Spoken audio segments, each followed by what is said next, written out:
Okay, ಒಂದು ಕಡೆ ಕಾಂಗ್ರೆಸ್ ಪರಿವರ್ತನಾ ಸಮಾವೇಶವನ್ನು ಉದ್ಘಾಟಿಸಿ ಈಗ ಮಾತನಾಡ್ತಾ ಇದ್ದಾರೆ ರಾಹುಲ್ ಗಾಂಧಿ. ಮತ್ತೊಂದು ಕಡೆ ಪ್ರಧಾನಿ ಮೋದಿಯವರು ಕೂಡ ಲೋಕಸಭಾ ಚುನಾವಣೆಯನ್ನು ಉದ್ಘಾಟಿಸಿ ಲೋಕಸಭಾ ಚುನಾವಣೆಗೆ ಸಂಬಂಧಪಟ್ಟಂತೆ ಭಾಷಣವನ್ನು ಮಾಡ್ತಾ ಇದ್ದಾರೆ. ನೋಡೋಣ ಬನ್ನಿ. हमारा सपना है वन वर्ल्ड, वन सन, वन ग्रिड, एक दुनिया, एक सूरज, एक व्यवस्था. वन वर्ल्ड, वन सन, वन ग्रिड, और कभी न कभी ये साकार होने वाला है. साथियों, 1950 से लेकर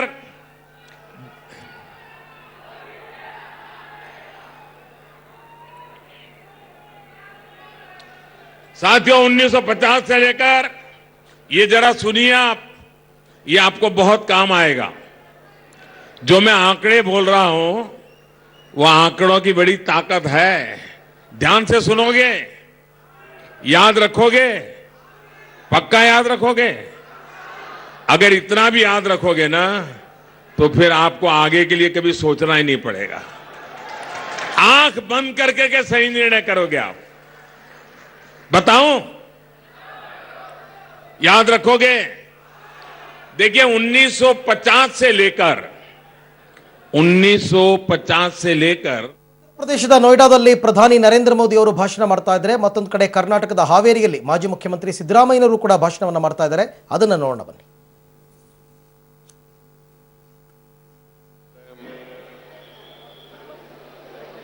ಕಾರ್ಯಾಧ್ಯಕ್ಷರಾದಂಥ ಈಶ್ವರ್ ಖಂಡ್ರೆ ಅವರೇ,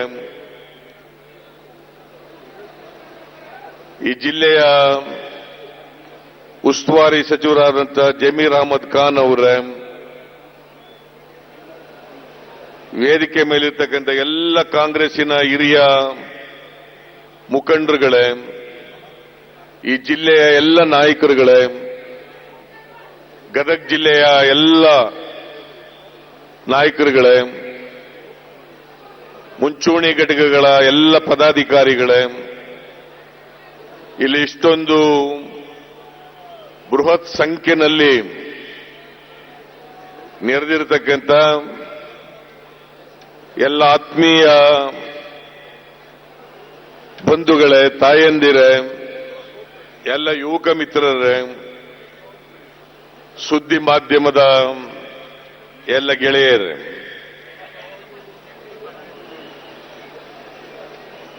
ಹಾವೇರಿ ಲೋಕಸಭಾ ಕ್ಷೇತ್ರದಲ್ಲಿ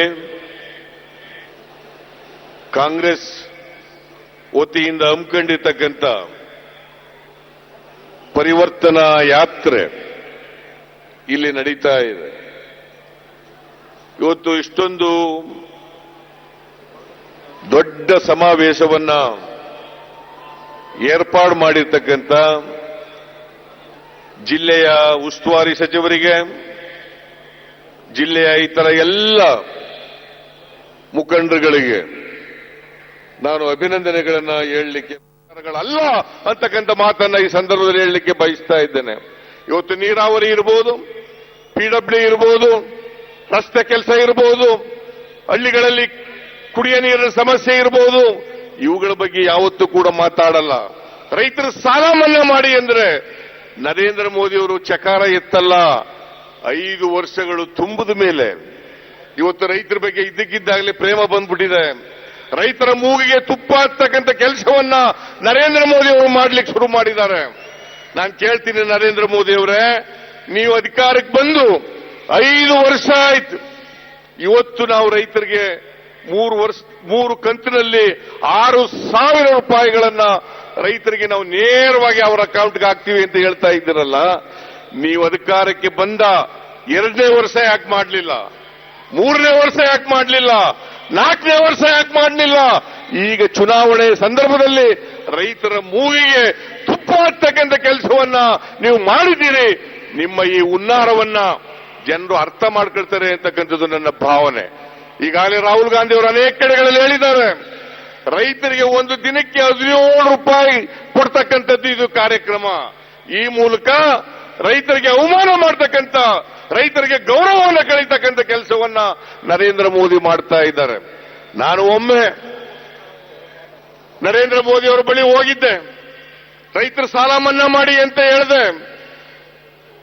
ಸರ್ವಪಕ್ಷಗಳ ನಿಯೋಗವನ್ನು ಕರ್ಕೊಂಡು ಹೋಗಿದ್ದೆ. ನರೇಂದ್ರ ಮೋದಿ ಅವರಲ್ಲಿ ಕೈ ಜೋಡಿಸಿ ಪ್ರಾರ್ಥನೆಯನ್ನ ಮಾಡಿದೆ.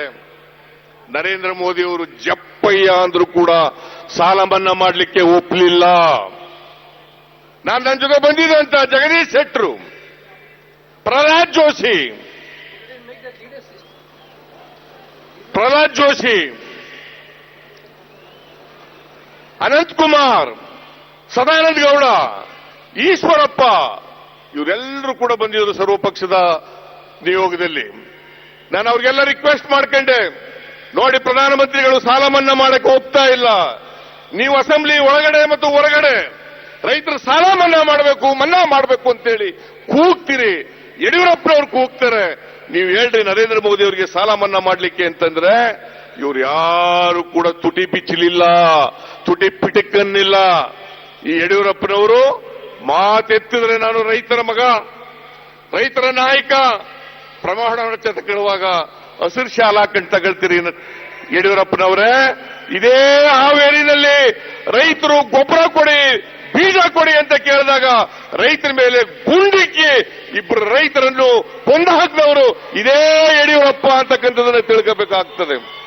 ಇದೇ ಯಡಿಯೂರಪ್ಪ ಅಪ್ಪರ್ ಹೌಸ್ನಲ್ಲಿ ವಿಧಾನ ಪರಿಷತ್ನಲ್ಲಿ ಸಾಲ ಮನ್ನಾ ಮಾಡಿ ಅಂತೇಳಿ ನಮ್ಮ ಸದಸ್ಯರು ಕೇಳಿದಾಗ ಯಡಿಯೂರಪ್ಪನವರು ಹೇಳ್ತಾರೆ, ಸಾಲ ಮನ್ನಾ ಮಾಡ್ಲಿಕ್ಕೆ ಸಾಧ್ಯ ಇಲ್ಲ, ನಮ್ಮ ಹತ್ರ ನೋಟ್ ಪ್ರಿಂಟ್ ಮಾಡಿರ್ತಕ್ಕಂಥ ಮಿಷಿನ್ ಇಲ್ಲ, ಅದಕ್ಕೋಸ್ಕರವಾಗಿ ಸಾಲ ಮನ್ನಾ ಮಾಡ್ಲಿಕ್ಕೆ ಸಾಧ್ಯ ಇಲ್ಲ ಅಂತೇಳಿ ಇವತ್ತು ನಾನು ಮಾತು ಕೊಟ್ಟಂತೆ ರೈತರ ಸಾಲ 8,165 ಕೋಟಿ 50,000 ರೂಪಾಯಿವರೆಗೆ 22,27,000 ರೈತರಿಗೆ 8,165 ಕೋಟಿ ಸಾಲ ಮನ್ನಾ ಮಾಡದೆ ಯಡಿಯೂರಪ್ಪನವರಿದ್ದಾಗಲಿ ನರೇಂದ್ರ ಮೋದಿ ಅವರಾಗಲಿ ಒಂದೇ ಒಂದು ಬಿಡುಗಾಸ್ ರೈತರ ಸಾಲವನ್ನ ಮನ್ನಾ ಮಾಡಲಿಲ್ಲ. ಈಗ ಸಮ್ಮಿಶ್ರ ಸರ್ಕಾರ ಇದೆ, ರಾಷ್ಟ್ರೀಕೃತ ಬ್ಯಾಂಕ್ಗಳ ಸಾಲವನ್ನು ಕೂಡ ಮನ್ನಾ ಮಾಡ್ತೀವಿ ಅಂತ ಇವತ್ತು ನಾವು ಪ್ರಸ್ತಾಪ ಮಾಡಿದ್ದೀವಿ. ಮುಂದಿನ ನಮ್ಮ ಪ್ರಣಾಳಿಕೆಯಲ್ಲಿ ರಾಹುಲ್ ಗಾಂಧಿ ಅವರು ಹೇಳ್ತಾರೆ, ಇಡೀ ದೇಶದ ರೈತರ ಸಾಲವನ್ನ ಮನ್ನಾ ಮಾಡ್ತವೆ ಅಂತಕ್ಕಂಥ ಭರವಸೆಯನ್ನ ಇವತ್ತು ಈ ದೇಶದ ಜನರಿಗೆ ರೈತರಿಗೆ ಕೊಡ್ತಕ್ಕಂಥ ಕೆಲಸವನ್ನ ಅವರು ಮಾಡ್ತಾರೆ. ಇವತ್ತು ನೀರಾವರಿಗೂ ಕೂಡ ಅವರು ಖರ್ಚು ಮಾಡಲಿಲ್ಲ ಹಣ. ನಾವು ಅಧಿಕಾರದಲ್ಲಿದ್ದಾಗ ನೀರಾವರಿಗೆ 50,000 ಕೋಟಿ ರೂಪಾಯಿಗಳನ್ನು ಖರ್ಚು ಮಾಡೋದು. ಇವರು 18,000 ಕೋಟಿಗಳನ್ನು ಮಾತ್ರ ನೀರಾವರಿಗೆ ಮಾಡಿದ್ರು. ಇವತ್ತು ಇಲ್ಲಿ ಉದಾಸಿ ಬಹಳ ವರ್ಷಗಳಿಂದ ರಾಜಕಾರಣದಲ್ಲಿದ್ದಾರೆ. ಅವ್ರ ಮಗ 2 ಸಾರಿ MP ಆಗಿದ್ದಾರೆ. ಇವತ್ತು ಬ್ಯಾಡಗಿಗೆ ಅವರಿಗೆ ಲಿಫ್ಟ್ ಇರಿಗೇಷನ್ ಮಾಡ್ತಕ್ಕಂಥದ್ದಕ್ಕೆ ಈಗ ನಮ್ಮ ಸರ್ಕಾರ ಮಾಡಿದೆ ಹೊರತು ಉದಾಸಿ ಆಗಲಿ, ಉದಾಸಿ ಮಗ ಶಿವಕುಮಾರ್ ಆಗಲಿ ಒಂದೇ ಒಂದು ಕೆಲಸವನ್ನು ಕೂಡ ಮಾಡಿಲ್ಲ. ಇವರ ಈ 2 ಅವಧಿಗಳಲ್ಲಿ ಶಿವಕುಮಾರ್ ಉದಾಸಿ ಈ ಹಾವೇರಿ ಕ್ಷೇತ್ರದ ಜನರಿಗೆ ಟೋಪಿ ಹಾಕಿದ್ದಾರೆ ಹೊರತು ಮೋಸ ಮಾಡಿದ್ದಾರೆ ಹೊರತು ಅವರ ಸಮಸ್ಯೆಗಳಿಗೆ ಸ್ಪಂದಿಸಲಿಲ್ಲ ಅಂತಕ್ಕಂಥದನ್ನು ಅರ್ಥ ಮಾಡ್ಕೋಬೇಕಾಗ್ತದೆ. ಇವತ್ತು ನಾನು ನಿಮ್ಮಲ್ಲಿ ಅತ್ಯಂತ ಕಳಕಳಿಯಿಂದ ಪ್ರಾರ್ಥನೆಯನ್ನು ಮಾಡ್ತೇನೆ. ಮುಂಬರ್ತಕ್ಕಂಥ ಲೋಕಸಭಾ ಚುನಾವಣೆಯಲ್ಲಿ ಕಾಂಗ್ರೆಸ್ಸಿನ ಅಭ್ಯರ್ಥಿಗೆ ಇವತ್ತು ಬಿಜೆಪಿಯನ್ನ ಸೋಲಿಸಿ ಕಾಂಗ್ರೆಸ್ ಅಭ್ಯರ್ಥಿಯನ್ನ ನೀವು ಲೋಕಸಭೆಗೆ ಕಳಿಸಿದ್ರೆ ರಾಹುಲ್ ಗಾಂಧಿ ಅವರಿಗೆ ಶಕ್ತಿ ಬರ್ತದೆ. ನಾನು ಇವತ್ತು ಇಲ್ಲಿ ಘೋಷಣೆ ಮಾಡ್ತೇನೆ, ಈ ಬಾರಿ ಭಾರತೀಯ ಜನತಾ ಪಕ್ಷ ಸೋಲ್ತಕ್ಕಂಥದ್ದು, ಅವರ ಮಿತ್ರ ಪಕ್ಷಗಳು ಸೋಲ್ತಕ್ಕಂಥದ್ದು 100% ಗ್ಯಾರಂಟಿ. ಹಾಗೇನೆ ರಾಹುಲ್ ಗಾಂಧಿ ಅವರು ಕೂಡ 100% ಈ ದೇಶದ ಚುಕ್ಕಾಣಿಯನ್ನು ಹಿಡಿತಾರೆ, ಪ್ರಧಾನಮಂತ್ರಿ ಆಗ್ತಾರೆ ಅಂತಕ್ಕಂಥ ಮಾತುಗಳನ್ನ ತಮಗೆ ತಿಳಿಸಲಿಕ್ಕೆ ಬಯಸ್ತೇನೆ. ಈ ಕಾರ್ಯದಲ್ಲಿ ನಾವೆಲ್ಲರೂ ಕೂಡ ಭಾಗಿಗಳಾಗಬೇಕು, ಹೋರಾಟ ಮಾಡಬೇಕು, ಜನರ ಬಳಿಗೆ ಹೋಗಬೇಕು ಅಂತ ಹೇಳಿ ನಿಮ್ಮಲ್ಲಿ ಮನವಿ ಮಾಡಿ ನನ್ನ ಮಾತುಗಳನ್ನು ಮುಗಿಸ್ತೇನೆ. ಜೈ ಹಿಂದ್, ಜೈ ಕರ್ನಾಟಕ. ಬಾವುಟ ಬಿಡ್ರಿ ರೇ, ಅಲೋಹಿಂ ಬಿಡ್ರಿ ಪೊಲೀಸ್, ಬಿಡ್ರಿ ಪೊಲೀಸ್ ಬಿಡ್ರಿ.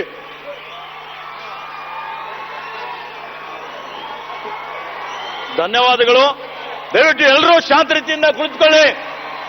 अब जिस पल के लिए आप इंतजार कर रहे थे वो पल आया है. इस देश के भावी प्रधानमंत्री हमारे और आपके लाडले नेता, युवकों के और किसानों के दिल की धड़कन, हमारे अखिल भारतीय कांग्रेस समिति के अध्यक्ष श्री राहुल गांधी जी अब इस परिवर्तन रैली को संबोधित करेंगे। इसलिए मैं उनको विनंती करता हूं कि वो आके इस सभा को संबोधित करें। सभी लोग शांति से बैठ जाइए।